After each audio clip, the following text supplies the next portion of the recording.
A bad workman blames his tools, and that's no way to get his goals. Sharon Horne-Ellstrom here. Welcome to day 2137 of What's She Up to Now. Today we talked about 25 plus, actually probably closer to 30 or more, different tools that we can use to get our goals and to have personal development, which is a lot of getting our goals means us becoming a better version of ourselves that is ready to have the things that we want in our life. And so we talked about a lot of those. We're going to talk about tools that we use and that we can use to make our life better, to get what we want, to get our goals, to achieve the things and create the life that we want throughout December, a couple of days sprinkled in throughout December as we're doing other things to finalize 2023 goals and actually set ourselves up for 2024. We're going to go through a process for each area and aspect of our life to plan out our 2024 goals so that we don't just end 2023 and either we got our goals or we didn't, and we don't know what to do next. We always need to know what we're doing next. And I am a big believer in right before I'm going to achieve a certain goal, I've got the next one set so that I'm always moving forward and continually improving. So today we talked about different tools, and then I ran across an idiom that I guess I've probably heard it before, but I'm not super familiar with it, but I've definitely experienced it in life. And it is a bad carpenter, a bad workman, a bad employee, etc., always blames his tools, meaning it's something outside of his or her fault that they didn't achieve their goal, that they didn't get what they wanted, that they didn't successfully perform a task, that they didn't meet a deadline, that they're always late, that they're, the world is out to get them. It's blaming things outside ourselves instead of controlling the things that we can control, which is our response to everything and our taking personal responsibility for everything, right? Personal responsibility for the things we can control. Nobody expects us to control the weather. Nobody expects us to control other people, but we do have to take responsibility for our reactions and our emotions and our behavior and our actions or inactions when it comes to anything in life. Nobody is going to do it for us. Nobody is going to get our goals for us. It's up to us. Nobody is going to learn and grow and become a better version of us than us, right? And we can blame that we don't have time. We can blame the economy. We can blame politics. We can blame all kinds of things.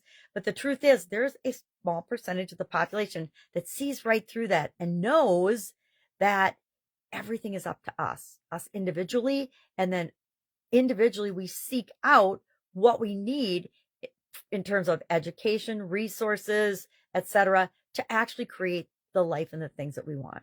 The truth is, the vast majority of people in the population and in the world globally will never create the life that they want because they don't know that they can. They don't and haven't been able to give themselves permission to be whatever it is that they want to be.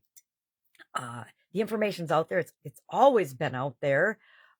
But how we access it and get at it now is so much easier than it used to be with the internet, etc.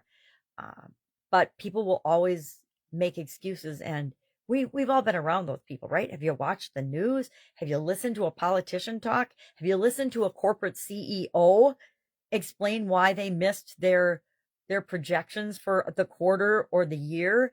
Have you ever read an annual report? Everything is filled with blame and excuses and reasons why something didn't go as planned. Now, we've talked about that we make plans knowing that they're never going to be accurate. They're never going to be 100% right. That's for sure. And we're going to have to tweak and adjust in order to create and get the results that we want. So I actually had forgotten about this idiom, but it was like a light bulb went off. I can relate to this so much, and it allows me to continue to move forward and take responsibility for myself and my actions and the things that work for me and the things that don't. Because guess what?